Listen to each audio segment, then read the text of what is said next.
Erev Tov u'Mevorach, Birshut Morai Verabotai, Baruch Hashem, je suis content de reprendre avec vous l'étude après la fête de Pessah.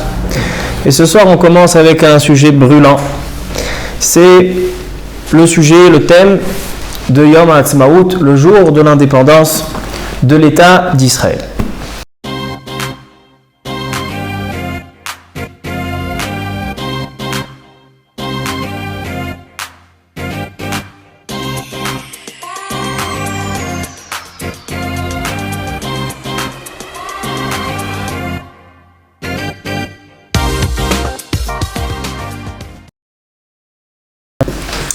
Tout le monde connaît, ça fait 75 ans que l'État existe et ça fait encore plus que 75 ans que ce débat existe aussi. Comment percevoir, selon les yeux de la Torah, le jour de Yom HaAtzmaut? Est-ce un jour de fête, un Yom Chag? Est-ce que c'est un jour de remerciement?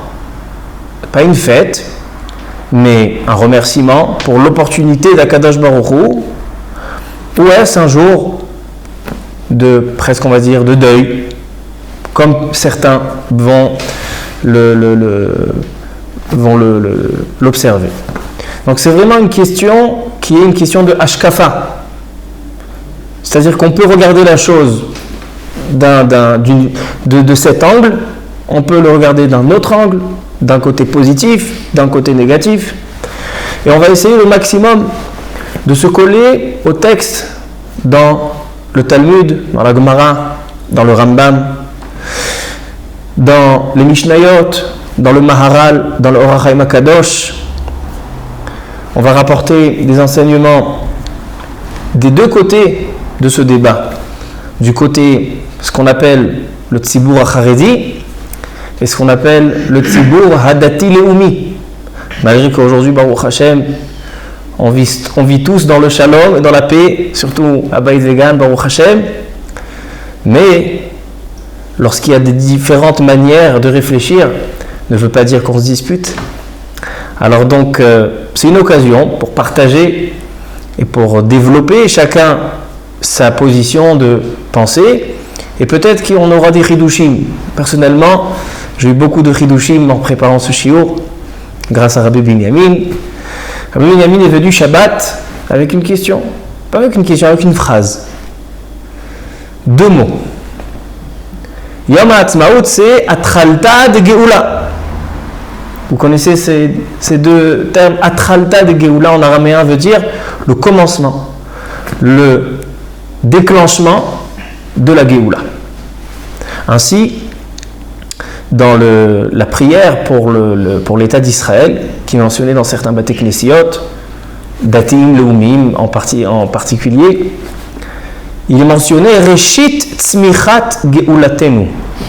L'État d'Israël, c'est le commencement de la pousse, du développement de la Geoula, de la délivrance. C'est le thème que j'ai envie de parler ce soir. Est-ce que l'État d'Israël, est-ce que l'indépendance de l'État d'Israël représente une partie, on ne va pas dire une partie, représente vraiment une marche, une étape dans la Géoula de Am Israël, dans la délivrance de Am Israël? Ou bien on va dire que non. C'est vrai qu'il y a beaucoup de chesed qu'Akadosh Baruch Hu nous a donné à un État, puisque aujourd'hui on voit à quel point Am Israël s'est regroupé sur sa terre en Eretz Israël. On a un kibbutz galouyot énorme. On a une Torah, Baruch Hashem, sans limite. On a une kedusha, des Batei Knesiot, des mikvaot, chose qui n'existait pas avant l'État d'Israël et qui aujourd'hui se multiplie grâce à l'État d'Israël. Alors comment percevoir? Est-ce que percevoir comme vraiment une étape de la Géoula, ça fait partie de la Géoula, c'est Atralta de Géoula, ou bien ce sont des chassadim d'Akadosh Baruch Hu, donc des opportunités qui vont pouvoir nous emmener vers la Géoula, mais ce n'est pas encore la Géoula. C'est ça ma question. Est-ce que la Géoula est déjà là, ou est-ce qu'on espère, grâce à l'État d'Israël, devenir à la Géoula? Voici ma question en 2 mots. Alors ça, c'est ce qu'on va essayer de discuter ce soir. Alors avant de présenter ma vision des choses, comment? Je m'en ai l'armée pour vous défendre, parce qu'on n'avait pas pendant. Bien sûr, ça aussi ça fait partie des chassadim. Je ne vais pas mentionner tous les chassadim parce que si on parlait de toutes les bonnes choses qu'on a, Baruch Hashem, aujourd'hui, on ne s'arrêterait pas. Mais bien sûr, ça fait partie, et l'assurance rouhani, spirituelle, aussi l'assurance Baruch Hashem, physique, d'accord, du point de vue bitroni, du point de vue de l'armée. Alors donc ça c'est ma question. Est-ce que c'est déjà la Géoula ou c'est pas encore la Géoula, mais ça va nous aider à arriver à la Géoula?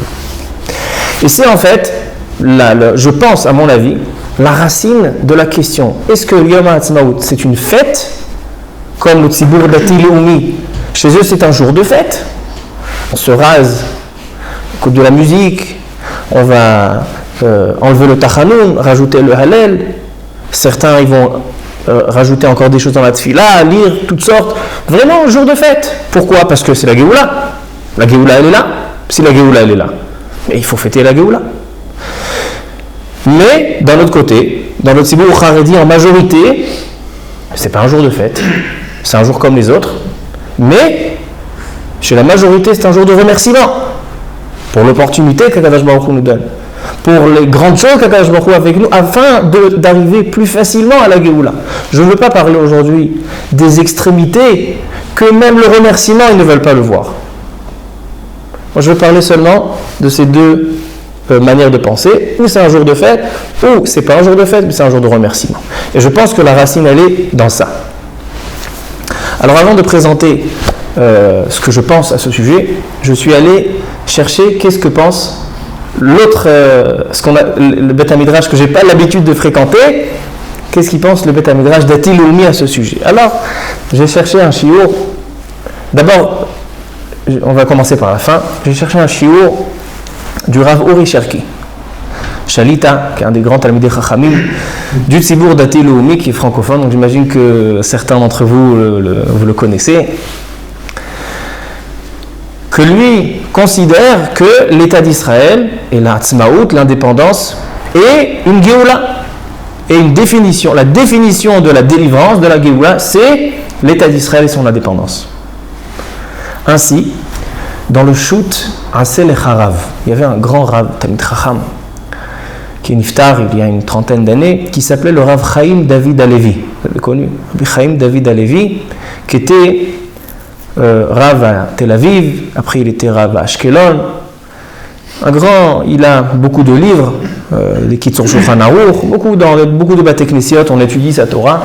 À la base, il était à Porat Yosef, élève ensemble chez Rav Ezra Atiya avec Rabbi Ovadia Yosef, Rabbi Ben Zion Abba Shaul, étaient dans leurs amis. Mais après, ils ont chacun dans ses idées. Lui, il est parti plus dans le côté Dati Leumi, il est parti plus dans le côté Haredi. Et lui aussi, dans son shoot, question-réponse, Asel et Harav, dans le Chelek Aleph et dans tous les autres Chalakim, mais principalement dans le Chelek Aleph, Siman Gimel, Dalet, Hevav, Zain, il parle pour prouver comme quoi l'État d'Israël et l'indépendance, c'est la Géoula. C'est une Géoula. Peut-être qu'elle n'est pas complète à 100%, il manque le Mashiach, il manque le Beth HaMikdash, mais c'est une Géoula. Alors j'ai étudié leurs paroles de Rav Uri Cherki et de ce Rav, et à mon avis, les bases sur lesquelles il se base dans les sources, à mon avis, on peut les interpréter autrement et on est obligé de les interpréter autrement. Et à la fin, je présenterai la position de l'autre côté, c'est le Rav Soloveitchik, le Briskerov, le Grise, Rav Yitzhak Zev Soloveitchik, qui est présenté par son élève le Rav Moshe Sternbuch dans le shoot Tshuvot Ve'anagot, ainsi le Rav Chaim HaKadosh, et d'autres. Alors donc, voilà, ça c'est plus ou moins ce qu'on va essayer de travailler ce soir. Je la montre. Alors la bataille. On va commencer par la fin, comme j'ai dit. Le Rav Uri Cherki, dans un shiur qui est disponible, que vous pouvez chacun visionner, lorsqu'il vient définir la Hatzmaout, l'indépendance de l'État d'Israël, il dit c'est une Géoula. Pourquoi? Il dit que dans le Maharal, il est écrit que la Géoula, la notion de Géoula, de délivrance, ne dépend pas du tout d'un point de vue rouhani, point de vue spirituel.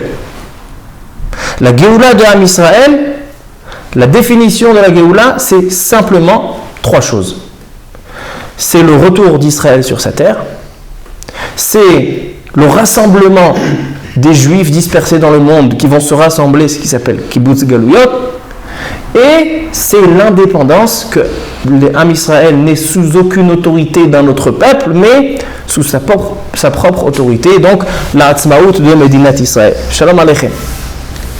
Alors comme ça va définir le Rav Uri Cherki la notion de la délivrance, et il dit ça n'a rien à voir avec la Torah, les mitzvot. Donc même si l'État d'Israël a été fondé par des personnes qui n'étaient pas religieuses, qui n'étaient pas intéressées que l'État soit religieux, ce n'est pas la définition de la délivrance, la religion. La définition de la religion, elle est retour d'Israël sur sa terre, rassemblement des Juifs et l'indépendance. Donc en fait, selon le Rav Uri Cherki, c'est la Géoula, c'est ce qu'il retrouve dans le Maharal. Où il le retrouve? Dans le livre du Maharal, Netzach Israël, dans le Perek Aleph. Alors maintenant on étudie d'où il a appris ces choses-là et pourquoi je ne suis pas d'accord. Dans le Perek Aleph de Netzach Israël, un livre entier, 63 chapitres du Maharal qui parle de la Galout et Géoula. Il dit la chose suivante, donc comme a dit le Rav Cherki. Il dit comme ça. Quand on vient parler de la Galout, il faut d'abord comprendre pourquoi on a eu la Galout.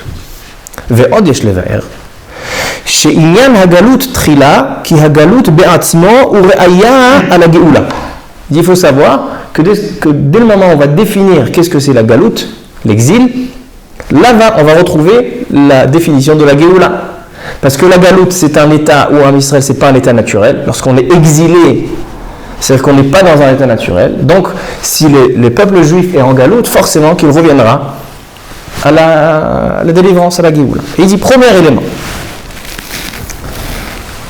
Kol davar asher hem yotzim mimakom hativ'i, chaque individu qui n'est pas sur son lieu, son endroit naturel, il est considéré en galoute.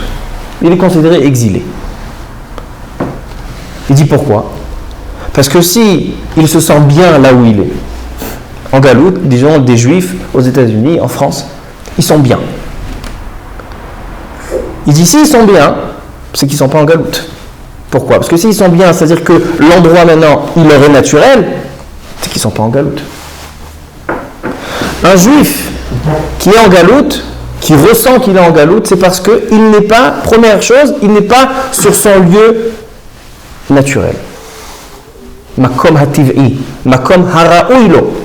Il ramène le Maharal, la Mishnah dans Pirkei Avot, dans le chapitre 4. Il est écrit dans Pirkei Avot, En lecha davar she'en lo makom. Tu ne peux pas trouver aucun individu qui n'a pas de place. La place de l'homme va lui permettre de se développer, va lui permettre d'être épanoui.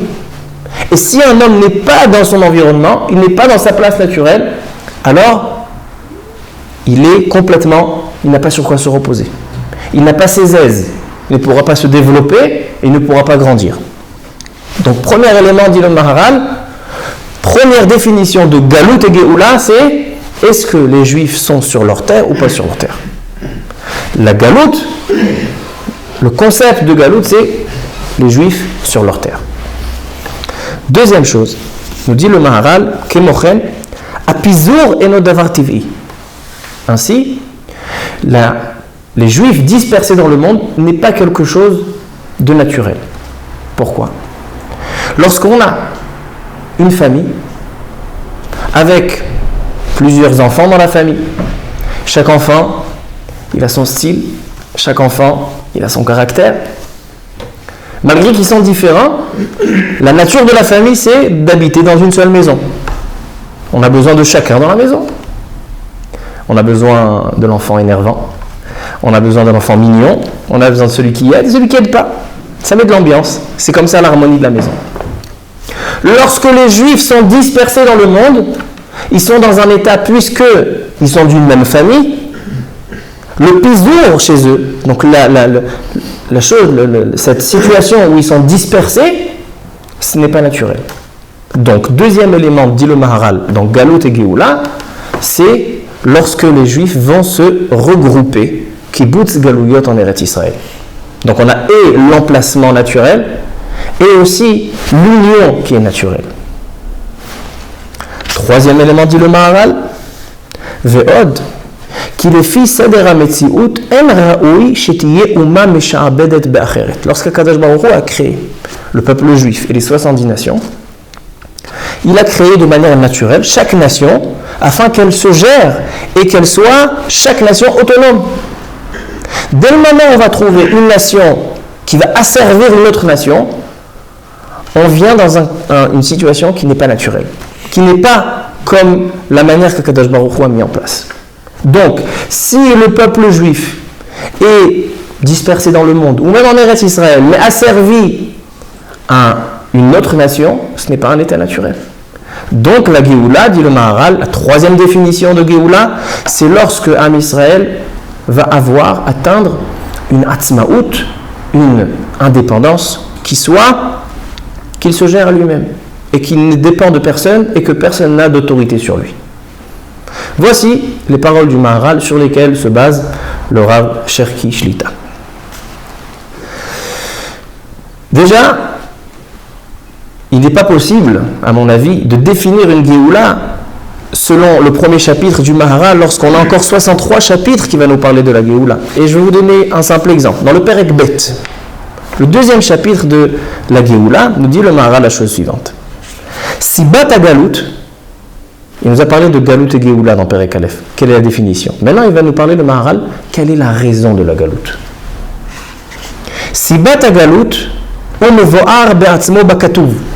Dit le Maharal, la raison pour laquelle on est exilé, c'est déjà écrit dans la Torah, dans les versets de la Torah, de la Bible. Sheu achet shegaram kolze. C'est la faute. La faute du peuple juif, c'est elle qui a entraîné l'exil. Comme ça, il dit le Maharal. Maintenant, je vous pose une question. Si vraiment, comme le Rav Cherki a compris dans le Maharal, que la définition de Galout, c'est le retour d'Israël, des Juifs dans leur terre, l'union, et la troisième chose, c'est, on a dit, qu'est-ce qu'on a dit? Que le but, c'est pas contrôlé par le peuple, non? Et Chazak Baour, c'est l'indépendance. Et ça n'a rien à voir, comme il dit, avec la religion ou avec une spiritualité. Alors comment on pourrait concevoir, disons, qu'on a des Juifs qui ont été exilés à cause de leur faute et qui vont revenir sur leur terre. Ils vont tous se rassembler, Kibbutz Galouyot, et ils vont avoir une indépendance. Mais ils ont toujours la faute entre leurs mains. Est-ce qu'il pourrait être concevable, est-ce qu'on pourrait accepter de manière logique que les Juifs ont été expulsés de leur terre à cause d'une faute et qu'ils vont pouvoir y retourner toujours avec leur faute? Est-ce qu'on pourrait comprendre un seul instant que le peuple juif, même s'il est toujours ancré dans la faute et pas dans le droit chemin selon la Torah, que c'est à cause de ça qu'ils sont partis en exil, ils vont pouvoir revenir un jour, toujours en étant dans la faute, et ça, ce sera considéré une Géoula? Bien évidemment que non. Deuxième chose, le Maharal, dans le chapitre 50, 51, on ne va pas faire tout le Maharal parce qu'il y a 63 chapitres, mais deux, trois exemples. Le Maharal nous dit que pourquoi la terre d'Israël, c'est l'endroit naturel des Juifs. Et tant que les Juifs ne sont pas en Eretz Israël, ils ne sont pas dans leur environnement. Pourquoi l'endroit naturel des Juifs c'est en Eretz Israël? Il dit parce que Eretz Israël, c'est une Eretz Kdosha, c'est une terre qui est différente, élevée par rapport aux autres terres. Et le peuple juif, c'est un peuple différent et un peuple élevé des autres nations. C'est-à-dire que qu'est-ce qui va faire l'attachement, qu'est-ce qui va faire le rapport entre les Juifs et leur terre? C'est seulement par leur ktusha, leur élévation par rapport aux autres nations. Pas parce que c'est leur maison où ils sont nés, mais parce que c'est une Eretz Kedosha avec un Am Kadosh. Comme ça nous dit le Maharal. Donc forcément que la Galoute et la Géoula, la définition de la délivrance, elle est, le sens profond de cette délivrance, c'est vrai que les symptômes, le Maharal dans Périclète demande des symptômes. Les symptômes, c'est qu'on retournera en Eretz Israël, c'est qu'on se retrouvera tous et on s'unira tous en Eretz Israël et qu'on sera indépendants. Mais tout ça est pour un objectif et grâce à un objectif qui est un contenu de Kedusha. Voici donc la marloquette entre la vision de, comme on a dit, d'Atilouni, qui voit qui dit le Rav Cherki, même dans le Chol, même si c'est une Géoula qui est Chol, qui est donc matérielle, qui est donc pas spirituelle, c'est une Géoula. Mais moi je retrouve dans le Maharal que non, que la Galoute et la Géoula contient en elle la raison, la racine, est-ce qu'on est dans la faute ou on n'est pas dans la faute? Et deuxième chose, qu'est-ce qui va nous rattacher à la terre d'Eretz Israël qui est si particulière? C'est que c'est une Eretz Kedosha élevée avec un peuple élevé. Qu'est-ce qui fait l'élévation du peuple juif? Comment le juif Israël devient Kadosh? Asher Kideshanu. Comment Kadosh Baruch Hu il a été Mekadesh Otanu? Asher Kideshanu. Bemitzvotav. La définition d'un juif élevé ou pas élevé, c'est est-ce que le juif il est Kideshanu Bemitzvotav? Est-ce qu'il applique les mitzvot ou il n'applique pas les mitzvot? C'est ce qu'on dit.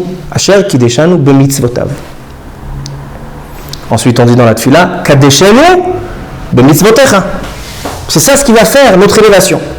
Donc, voici le premier point de marloquette entre le Rav Cherki et ce que je pense, à mon humble avis, c'est que le Maharal, s'il se base sur le Maharal, on voit clairement dans le Maharal qu'une Géoula, une délivrance, qui n'est pas basée sur un contenu spirituel, n'est pas considérée une délivrance. Elle est peut-être une opportunité. Elle est peut-être un chesed, elle est peut-être un instrument avec lequel, une facilité avec lequel on va pouvoir agir tous ensemble. Voilà, si on se retrouve tous ici ce soir, c'est parce qu'on a fait Kibbutz Galouyot.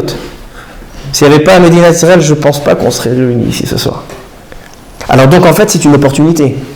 On vient et on étudie ce soir. On donne un sens à cette atzmaout, à cette indépendance, à cette terre, à cette union.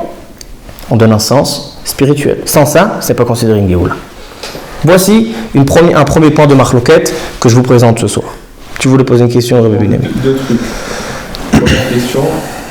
Je ne sais pas si on peut vraiment dire qu'aujourd'hui, c'est pas des avérotes. C'est-à-dire qu'il y a des gens qui ne se portent pas dans le droit chemin, et ceux qui partent dans le droit chemin, les Roubaix ont été définis comme Tinokot chez Nishbeu. Alors c'est pas vraiment, même si c'est une avéra, c'est pas une avéra dans une Khoumra comme à Vodazara. Et l'autre point que je voulais dire, c'est qu'on voyait dans les dialogues quand la Malchut s'est séparée en deux entre Malchut Israël et Malchut Yehuda, non? On voit que la situation était beaucoup plus pire. Les gens dans Malchut Israël, c'était des idolâtres. Et pourtant, c'était des idolâtres et il y avait des choses qui étaient vraiment graves. Et pourtant, le Beth Amikdash, il existait pendant plus de 400 ans. Mais pendant ces 400 ans, il y avait de la Vodazara il y avait des gens qui travaillaient la Vodazara, donc les gens ne font pas la Vodazara. Et même ceux qui ne sont pas forcément religieux, ils ont un certain attachement envers Akadosh Baruch Hu. Et personne ne renie Akadosh Baruch Hu et personne fait des adons. Très belle question, je vais répondre rapidement. On n'est pas en train, le but de mon shiur n'est pas de juger une personne, est-ce qu'elle fait exprès de ne pas pratiquer la Torah ou elle ne fait pas exprès de pratiquer la Torah. Est-ce que c'est Tinok Shenishba, c'est quelqu'un, il y a eu la Shoah, on sait très bien, on a eu tout dans nos familles, on a été affectés par des circonstances que, voilà, on a des non-religieux parmi nous, etc. Est-ce que c'est de leur faute ou c'est pas de leur faute? C'est pas le débat. Mon sujet que je suis en train de développer, c'est est-ce que une délivrance, une Géoula, qui est simplement du point de vue Chol, point de vue seulement matériel, une terre, un peuple réuni, une atzmaout, une indépendance, est-ce que ça seulement c'est considéré une Géoula? Selon le Rav Cherki, oui, selon moi, non. Tant qu'elle n'a pas de contenu et qu'elle n'a pas comme objectif de Am Kadosh Be'eretz Kedosha, un peuple élevé dans une terre élevée, et comment on élève la personne qui déchane ou Bemitzvotav, Tant qu'il n'y a pas les mitzvot, on ne peut pas atteindre une Géoula. On n'est pas en train de dire qui est responsable, qu'il n'y a pas de dirigeant avec des mitzvot ou pas des mitzvot, ou ceux qui ont fondé. On n'est pas en train de chercher le responsable. On est en train de dire la metsiout, en train de parler du résultat.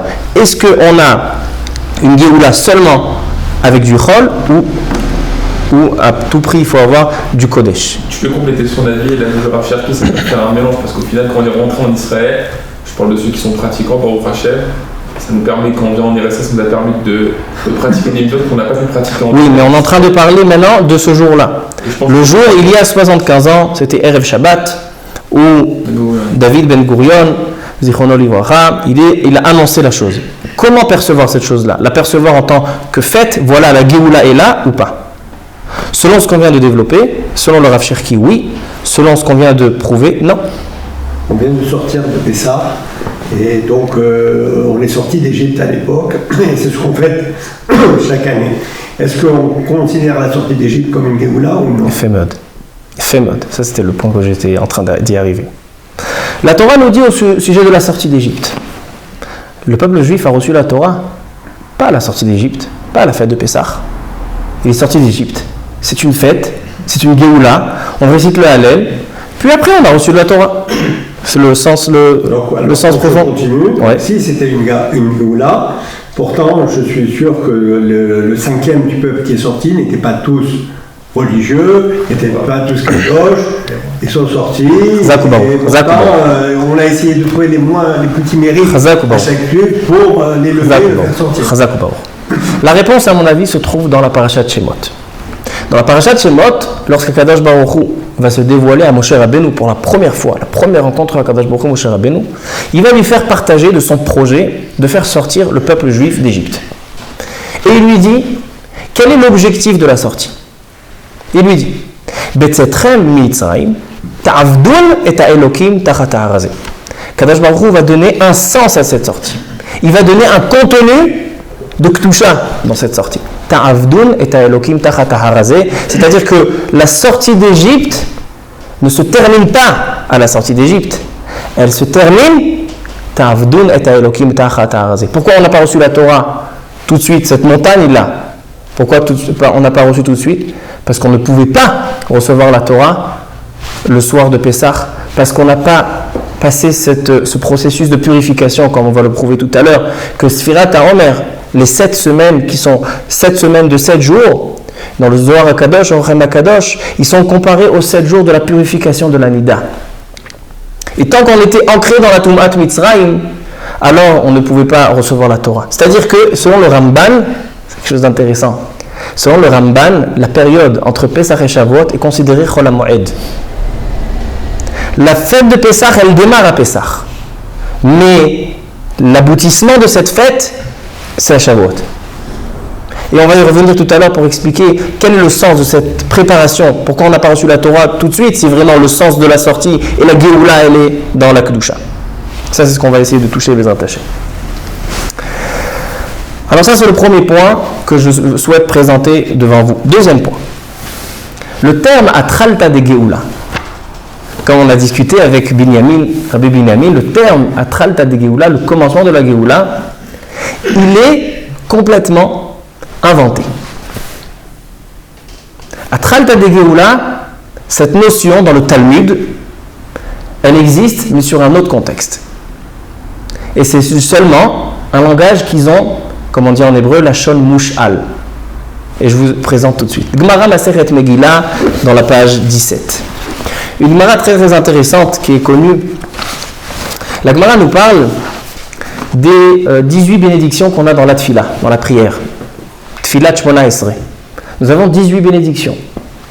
Pourquoi 18 bénédictions? Pourquoi cet ordre dans les 18 bénédictions? Pourquoi on est d'abord Magen Avraham, après Mechaya, Metim, Makel Akadosh? La Gemara Masechet Megillah, page 17b, va nous expliquer pourquoi chaque bracha a sa place. Nous dit la Gemara la chose suivante. Mara'u lomar geoula bashvi'it. Pourquoi nos chachamim, Anshe Knesset Agdola, qui nous ont instauré le sidour, la prière, pourquoi ils ont placé la bracha de la Géoula, la délivrance de Goël Israël, au numéro 7. La bénédiction numéro 7, c'est Goël Israël. Pourquoi? Amarava, mitor sha'atidim leigael bashveit. Puisque la délivrance du Mashiach, ça sera la 7e année, la Shveit. C'est pour ça qu'on a placé cette bracha. Je vais un peu d'eau, s'il vous plaît. Alors, c'est vrai qu'on a placé la bracha Bashveit. Demande la Gemara, Veha Amarmar, mais ça contredit ce que nous enseigne le Tana. Ha Amarmar, Bashishit, Chazakoubaour, Bashishit, Kolot, Bashveit, Milchamot, Bemotzae Shveit ben David ba. Nous dit la Gemara, ça contredit ce qu'il dit le Tana. Le Tana nous enseigne que la 6e année, il va y avoir des kolotes, donc des voix. On va parler de guerre, comme certains ont entendu la semaine dernière. Des voix, on a des kolotes de guerre. Shveit, la 7e année, c'est une année de guerre, où se déroulera la guerre, Milchamot. Et Motzae Shveit ben David ba. Donc demande la Gemara, la Géoula, elle devrait être numéro 8, la 8e année, pas la 7e année. Baruch atah Adonai Elon melech haolam she'akol nהיה bidvaro. Répond la Gemara. Milchama nami atchalta de geulahi. Répond la Gemara. La 7e année, c'est une année de guerre, mais la guerre aussi, c'est un commencement de Géoula. S'il n'y a pas la guerre, on n'arrivera pas à la Géoula. Donc la guerre est aussi considérée comme la Géoula. Voici, dans tout le chasse, la source du terme Atralta de Géoula. Qu'est-ce qu'on voit ici? Que Atralta de Géoula, il est même dit sur la guerre. Donc je vous pose une question. Si on a des guerres, on va fêter le jour du commencement de la guerre? Si on connaît la fin, oui, parce que c'est la victoire. Hein? Si on arrive à la fin, si on arrive à la Géoula Shlema, mais si on utilise seulement le terme de Atralta de Géoula, on ne sait pas encore où ça nous mène, est-ce qu'on pourrait considérer Atralta de Géoula? Je vais vous dire plus que ça. Le Mashiach, quand il est né, Tisha B'Av. Pourquoi le Mashiach est né Tisha B'Av, le jour de la destruction du Beth Amikdash? Parce que Rabotai, Akadosh Baruch Hu n'envoie pas ses enfants en exil s'il n'aura pas donné déjà le remède. Akadosh Baruch Hu makdim refu'a lamaka. Donc si Akadosh Baruch Hu il va détruire le Beth Amikdash, le jour même il va déjà faire naître le Mashiach, parce que le remède est déjà là. Donc c'est-à-dire que dès l'instant où on sort en exil, c'est déjà le commencement, le déclenchement de la Géoula. Donc en fait, Atralta de Géoula, il est déjà au début de l'exil. Donc il n'y a pas lieu d'utiliser ce terme dans un état, dans un stade qui est intermédiaire, qui n'est pas encore arrivé à la finalité. Atralta de Géoula, on voit ici dans la Gemara, ce n'est pas un jour de fête, on parle de Milchama. Donc, à mon avis, le terme Atralta de Géoula est aussi dans le shoot Ansel et Harav du Rav Chaim David Levi. Il le dit que le terme Atralta de Géoula, c'est un lachon mouchal. Ce n'est pas une notion, on en parlait Shabbat. Est-ce que c'est une notion ou pas? Ce n'est pas une notion. Ça, c'est le deuxième point que je vais vous faire partager avec vous, et on continue.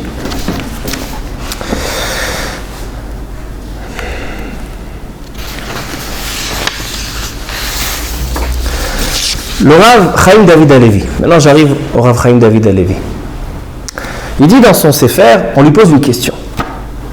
C'est intéressant ce livre parce qu'il a vraiment des questions très de Hashkafa, très brûlantes comme ça. À mon avis, c'est des Charedim qui lui ont envoyé les questions. Parce que vraiment, on sentait que c'était... Il cherchait la petite bête. La question, elle est la suivante. Il demande, le Shoel, celui qui pose la question, il dit, Kvod Arav, je ne veux pas vous poser la question quel est les canter pour vous énerver. Mais vraiment, j'ai envie de comprendre quelle est votre position. Il dit, si vraiment, vous considérez que l'État d'Israël, que la Hatzmaout, l'indépendance d'Israël, c'est une Géoula, alors est-ce qu'on pourrait comprendre que la Géoula a été faite par des personnes qui étaient porquées ol Torah ou mitzvot? On sait que ceux qui ont fondé l'État d'Israël, ce pas des personnes qui appliquaient la Torah. Voici la question qui a été présentée au Rav Chaim David Alevi.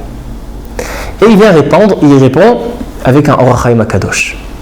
Et avec ce Orach Chaim HaKadosh, il va naviguer dans plusieurs de ses tchouvot. Il dit, regarde ma réponse avec le Orach Chaim HaKadosh. Donc vraiment, c'est une réponse importante. Le Orach Chaim HaKadosh dans Parashat Balak. Dans Parashat Balak, on a le plus grand prophète qui était chez les nations, c'était Bil'am Aracha. Bil'am Aracha va avoir des prophéties au sujet du Ham Israël, des bonnes prophéties.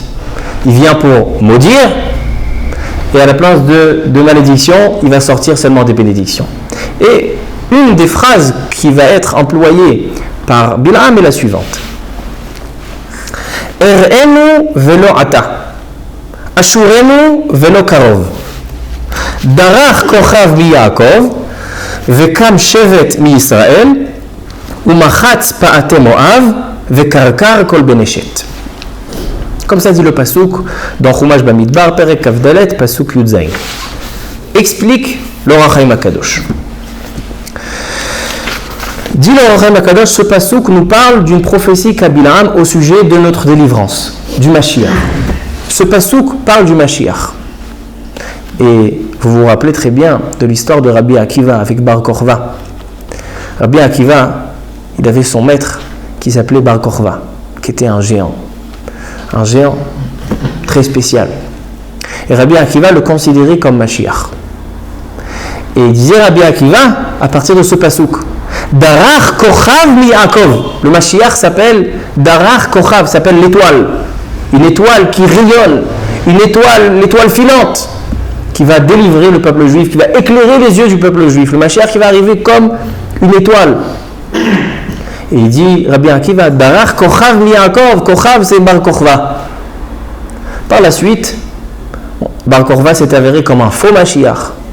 Il a été tué par les Sanhédrin. Marloquette, comment il a été tué, mais en tout cas, l'histoire est bien connue. Donc ce pasouk nous parle du Mashiach. Demande l'Or HaChaim HaKadosh pourquoi le langage a été doublé dans ce pasouk. Er'enu velo ata, ashurenu velo karov. Je vais les voir, je vais les percevoir, même si ce n'est pas un langage qui est doublé. Darach kochav mi Yaakov, donc l'étoile va venir. Vekam shevet mi Israël, et se lèvera une tribu d'Israël. Umachatz pa'ate Moav, qui va anéantir tous les ennemis. Vekarkar kol beneshet, et ce sera la guerre de Gog ou Magog, comme dit le Targum Yonatan ben Oziel. Donc ce passage-là nous parle de Gog ou Magog, de la dernière guerre avant le Mashiach. Demande l'Or HaChaim HaKadosh pourquoi le langage a été doublé. Répond l'Or HaChaim HaKadosh.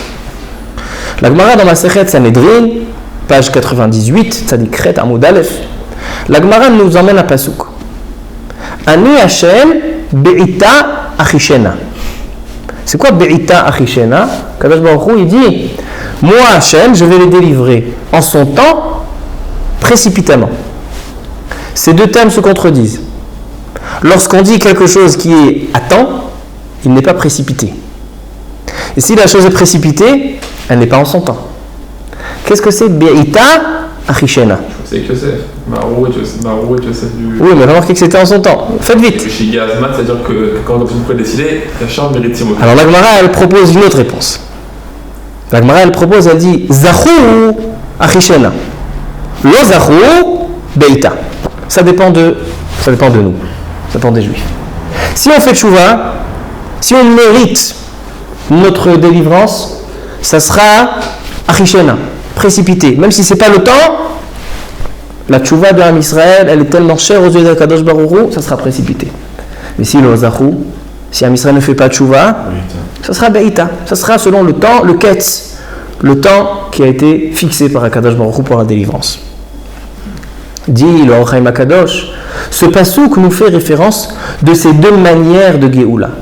On ne parle pas seulement d'une différence de temps, de timing, mais aussi de manière de Géoula. Il va y avoir deux manières de Géoula. Il y a une manière de Géoula qui est Be'ita, qui est en son temps, et une qui est Achishena, qui est précipitée. Mais ce sont deux Géoulotes complètement différentes, dit le Or HaChaim HaKadosh.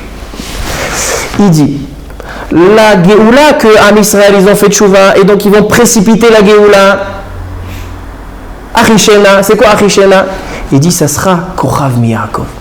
Ça sera avec des nissim, des prophètes, des miracles extraordinaires. Ça sera vraiment tout le monde verra le Mashiach, la puissance, la force. Ça sera la Géoula de Achishena, puisqu'elle viendra elle se précipitera grâce à la tchouva de Ham Israël. Mais si Ham Israël ne fait pas tchouva et ça sera Be'ita, la Géoula se fera sans feu d'artifice, sans miracle. Darach Kochav mi Yaakov, le Kochav c'est quand c'est Achishena. Mais Kam Shevet Mi-Israël, l'autre langage de Kam Shevet Mi-Israël, c'est une petite tribu qui se lèvera, comme il dit, Ani verochev al-Chamor. Le Mashiach sera un pauvre qui est sur un âne. C'est-à-dire qu'il ne sera pas classe avec une Lamborghini, avec un F-15 et des tanks qui vont l'accompagner. Ani verochev al-Chamor. Hein, il aura comme ma voiture. Maintenant, c'est-à-dire qu'il y a deux manières, deux sortes, c'est pas seulement de timing, mais aussi complètement deux types de Géoula. Il dit, le Rav Chaim David Halevi à la Vachalom, tu vois ici, que si la Géoula elle n'est pas précipitée, mais elle est en son temps, donc elle sera même avec Kam Shevet Mi-Israël, même si c'est des non-religieux qui vont ramener la Géoula. Comme ça se base le Rav Chaim David Halevi. Mais là, je pense que les paroles du Or Chaim HaKadosh nous indiquent autre chose. Tout de suite après, le Or Chaim HaKadosh il dit que lorsqu'on parle, c'est quoi Ani verochev al-Chamor? C'est-à-dire que la puissance ne sera pas visible. Mais la tzidkout, il dit clairement que cette Géoula sera grâce à une poignée de tzadikim. C'est quoi Shevet Mi-Israël? Une poignée de tzadikim que grâce à eux sera la Géoula. Malgré que tout en Israël n'est pas dans la tchouva, mais grâce à la poignée de tzadikim. C'est-à-dire que la Géoula, même si c'est Ani verochev al-Chamor, on ne fait pas référence à quelqu'un qui n'est pas shomer Torah ou mitzvot, on fait référence à quelqu'un qui n'a pas d'influence sur tous ses frères. Donc ça c'est le troisième point que je voulais vous présenter. Et maintenant j'arrive à vous présenter les propos du Griz Soloveitchik, Rav Yitzhak Ze'ev Soloveitchik. On sait que le Briskerov, c'était un opposant lorsqu'ils ont voulu annoncer l'État d'Israël, il était opposé. Et son élève, le Rav Moshe Sternbuch Shalita, qui est aujourd'hui un des grands Poskei Hador, décisionnaires de la génération, dans son grand livre Shut, Tshuvot ve'Anagot, il va ramener ses paroles mot à mot, comme il a entendu de son fils. Et écoutez ce qu'il dit.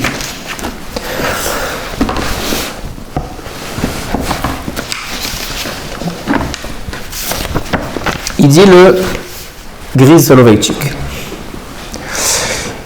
Il y a quelqu'un qui est venu devant le Griz Soloveitchik, et lorsqu'on parlait, le débat, c'était lorsqu'on voulait, il y avait une grande discussion, il y avait une grande knessia, ils se sont assemblés pour pouvoir savoir est-ce qu'on annonce l'État d'Israël ou pas. Il y avait un grand débat.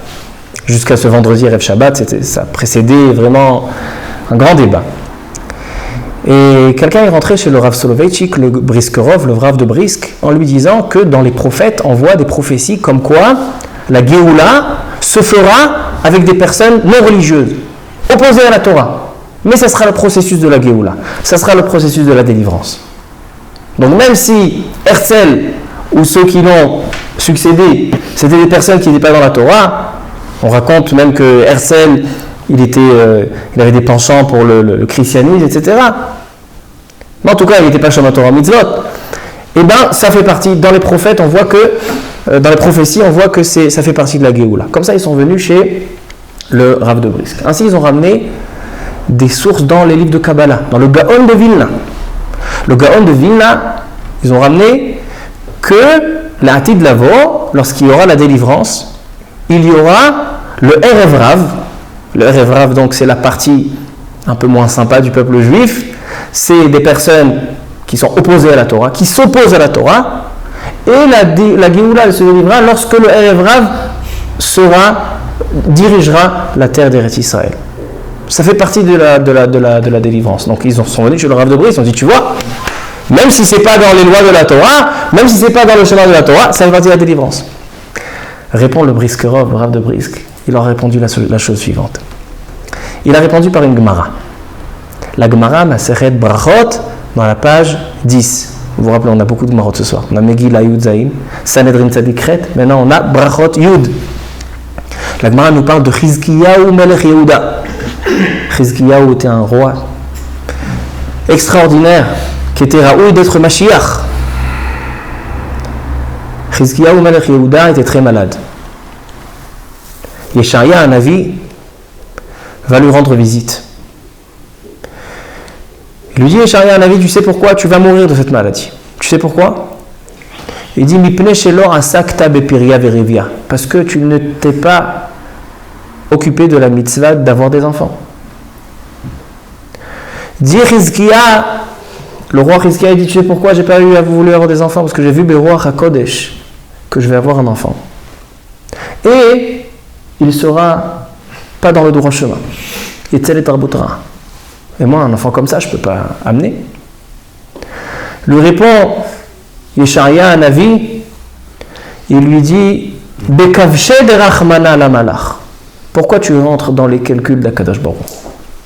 Si Akadosh Baruch Hu il t'a donné une mitzvah, Piria Verivia, tu as accompli la mitzvah de Piria Verivia. Suite de l'histoire, il a demandé à se marier avec la fille de Yesharia, un Navi. Dit le Briskerov, Chizkiya ou Navi, c'était un roi que dans son époque, la Torah était appliquée de A à Z. Chizkiya ou Navi, il avait pris une épée, il avait planté, la Gemara dans Sanhedrin raconte, il avait planté à l'entrée du Beth HaMidrash, il a dit, celui qui ne rentre pas au Beth HaMidrash étudier, Idaker Bacherev. Et on raconte qu'à l'époque de Chizkiya ou Melech Yehuda, il n'y avait pas un enfant dans tout Eretz Israël qui ne connaissait pas et qui ne maîtrisait pas les lois de Tum'a et Tahara, de pureté et d'impureté. Ce sont les lois les plus complexes qu'on a. Imaginez-vous, et c'est à son époque que Am Israël a gagné le combat contre Sancheriv, où ils n'ont même pas combattu, ils se sont levés le matin, et des millions de soldats de Sancheriv étaient morts.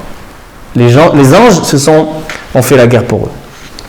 Maintenant, Chizkiya Melech Yehuda, tu ne connaissais pas la réponse de Yesharia ou Navi? Si tu as une mitzvah, tu fais une mitzvah, le résultat a quel rapport avec toi? Tu as une mitzvah d'avoir des enfants, ils ne sortent pas dans le droit chemin.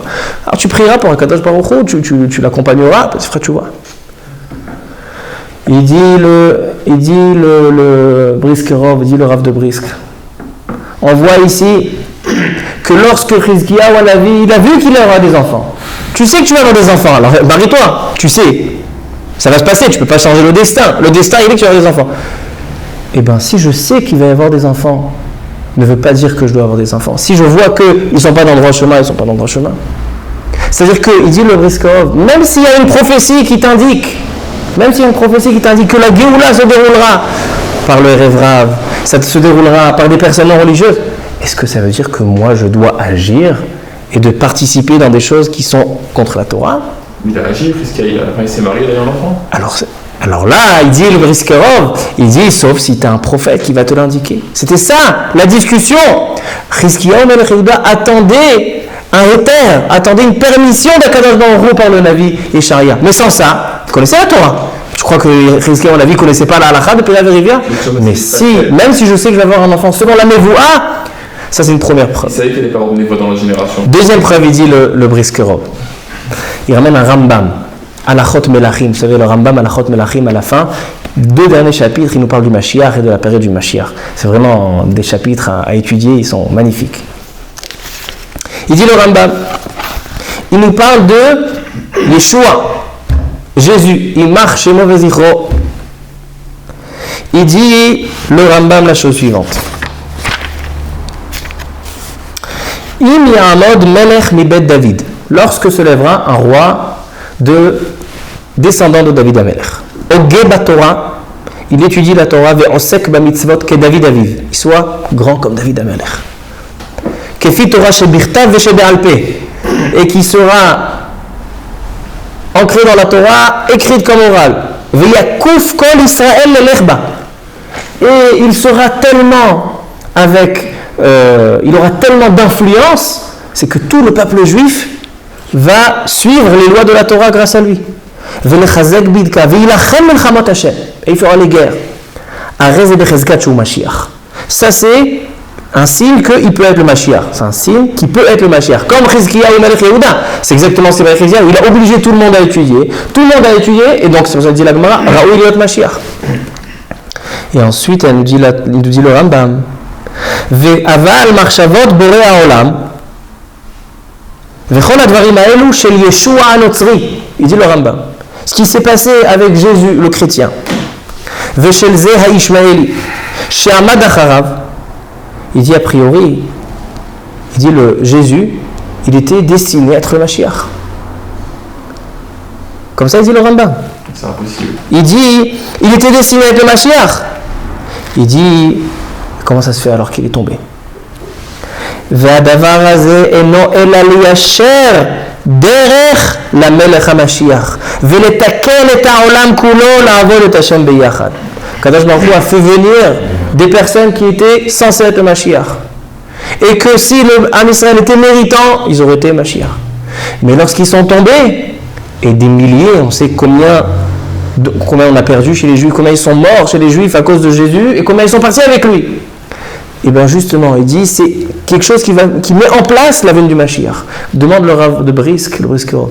Il dit, alors si c'est ça, on aurait dû encourager Jésus.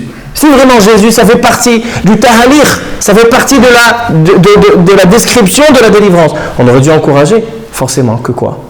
Que si la chose, elle est contre la Torah, si quelqu'un vient et te dit, j'ai un projet, mais dans ce projet-là, on ne fera pas Shabbat. On fera tout, sauf Shabbat. On fera Shabbat, mais on ne mangera pas kasher. Même si c'est comme ça que ça doit se dérouler la délivrance, ça comme on dit en hébreu, Amatara lo mekadesh et ha'emtsaim. L'objectif ne va pas te permettre toutes les manières d'agir. Il se fait tard, j'ai encore deux choses à développer, mais voici les 5 points essentiels que je voulais présenter. Le premier point, c'était, est-ce que dans le Maharal, comme dit le Rav Uri Cherki, est-ce qu'on voit qu'une Géoula de Chol, même sans Kodesh, c'est une Géoula? On a prouvé que non. On a ramené le Rav Chaim David Halevi, que lui a prouvé du Rav Chaim Akadosh que le Mashiach n'est pas censé être un religieux. On a dit que non, pas du tout. Que seulement le Mashiach sera grandiose, comme Darach Kochav Yaakov ou comme Shevet Misraël, mais bien évidemment qu'il faut qu'il soit religieux, comme on voit ici, il dit le Rambam. Il dit un roi qui va faire tchouva à tout le monde et que tout le monde fera les Torah les mitzvot, grâce à ça, c'est le Becheskat Sheu Mashiach. Et on avait encore quelques points. Alors je pense que Bezrat Hashem, ce shiur n'a pas pour but de dire Kablu et Da'ati, d'accepter ma vision des choses, mais seulement de déguiser nos différentes manières de penser. Et comme j'ai dit, deux juifs, on n'a pas le même visage, on n'a pas le même déot. L'essentiel c'est quoi? C'est qu'on est l'Ardout. Et je termine avec ce qu'il dit le Or Chaim Akadosh. Le Or Chaim Akadosh, il a dit le Maharal que la Géoula elle est, lorsque Am Israël retournera en Eretz Israël, il sera Am Kadosh dans un pays Kadosh, il sera sanctifié dans les mitzvot, dans un pays sanctifié par les mitzvot, et il sera unique, Kibbutz Galouyot. L'Ardout, c'est une condition pour recevoir la Torah, dont on le sait. Dans la Torah, il est écrit Vayichan Sham Israël neged Ahar. Am Israël s'est présenté devant le Har Sinaï pour recevoir la Torah. Et là-bas, il est écrit au singulier. Vayichan. On aurait dû dire Vayachanu. Ils se sont garés. Non. Il s'est garé. Vayichan. C'est quoi Vayichan? Il dit Rashi, Keish Echad Belev Echad. Il dit le Or Chaim Akadosh. L'union est une condition pour recevoir la Torah. Pourquoi? Une vraie union, Rabotai. Ça c'est un yesod important que je souhaite transmettre. Une vraie union n'est pas des personnes qui ont le même projet. Les Américains, ils ont tous le même projet. L'Amérique, vive l'Amérique. Les Français, ils ont tous le même projet. Vive la France. Est-ce que c'est un peuple uni? Walou, rien du tout. Pourquoi? Parce que la vraie union, c'est ce qu'il nous dit la Torah. Lorsque Am Israël vient recevoir la Torah, qu'est-ce qu'il faut faire?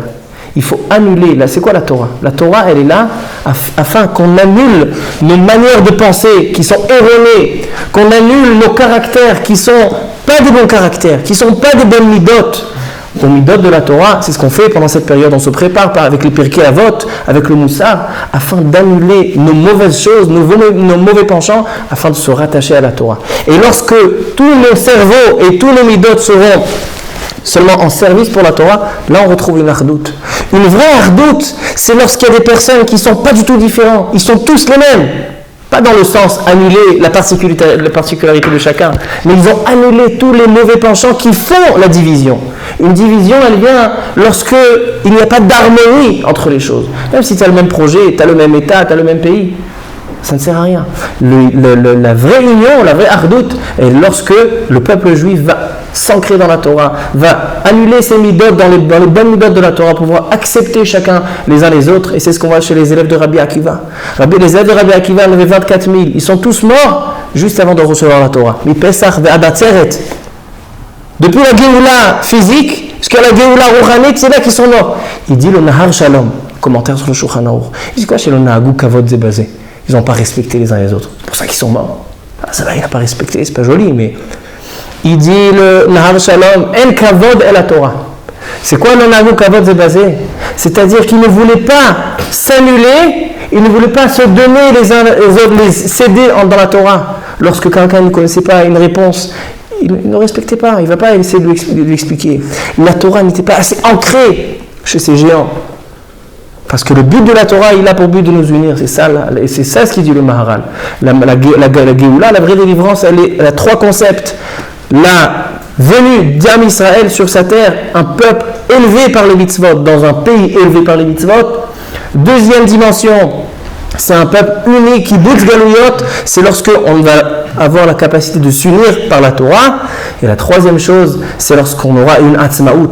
Pas une atzmaout qui dépend des Américains, que dès qu'on a envie de faire quelque chose, alors on est limité. Une atzmaout à 100%.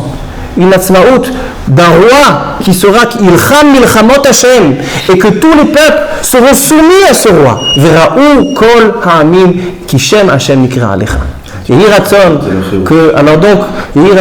que Bezrat Hashem, ce jour, ce grand jour de Yom HaAtzmaut, que ce jour de Yom HaAtzmaut, il dit Rabbi Ovadia Yosef dans son shoot, il y a bien Omer, combien on doit remercier Akadosh Baruch Hu. Est-ce qu'on aurait eu toute cette Torah? Est-ce que moi j'aurais eu ce chapeau, j'aurais eu ce livre en face de moi sans l'État d'Israël? Il est fort probable que non. Est-ce qu'on aurait été réunis pour étudier? Fort probable que non. Est-ce qu'il y aurait eu tellement de Torah, tellement de Gdusha, tellement de Bate Knesiot, tellement de Mikvaot, tellement de protection dans Am Israël? Non. Alors donc, ma définition à ce grand jour de Yom HaAtzmaut, elle est que c'est une opportunité énorme pour atteindre la Géoula. Ce sont des clés qu'Akadosh Baruch Hu nous a données entre nos mains. Je vous ai donné maintenant Eretz Rechava, Eretz Tova, un endroit de Torah, En Torah que Torah Teretz Israël. Vous savez ce qu'il dit le Ramban? Le Ramban il dit que toute la Torah, les mitzvot qu'on a en Chutz La'aretz, la Torah elle est en Eretz Israël, les mitzvot sont en Israël. Normalement, en Chutz La'aretz, c'est pas tous les mitzvot, il n'y a pas de mitzvot, mais quand même fais-les. Pourquoi? Comme ça, quand tu arriveras en Eretz Israël, tu seras habitué, tu ne seras pas débutant. Comme ça il dit le Ramban. Le Ramban il dit, les mitzvot c'est qu'en Eretz Israël. Alors donc, on a, Baruch Hashem, aujourd'hui, la possibilité d'être sur cette terre, la possibilité d'être protégé. Alors, Yehi Ratzon, qu'on approche la Géoula Shlema Bezrat Hashem, et que le Mashiach vienne, et qu'il nous construit le Beth Amikdash, et s'accomplira le pasuk qui dit Vahavi otim el har kochi, vesimachtim bebet tefilati, olotehem vezivrehem leratzon al mizbechi, ki beti bet tefila ikare lechol ha'amim. Baruch Adonai le'olam, amen ve'amen. Amerachem al kol b'yotav yachos ve'achmol ve'achem, al nefesh oron shemashel haniftarim v'shem tom min ha'olam, kol chayalei tzva hagana לישראל שנרצחו על קידוש השם והגנו על כל והצילו נפשות בישראל וכל המקיים נפש אחת כאילו קיים עולם מלא. רוח השם תניחם בגן עדן והשם יקום דמם ויניח אותם תחת כיסא הכבוד ואת הנשמות בנימין בן רוזה ואליהו בן יעקב ואת יצחק בן שלמה ואת כל הנשמות רוח השם תניחם בגן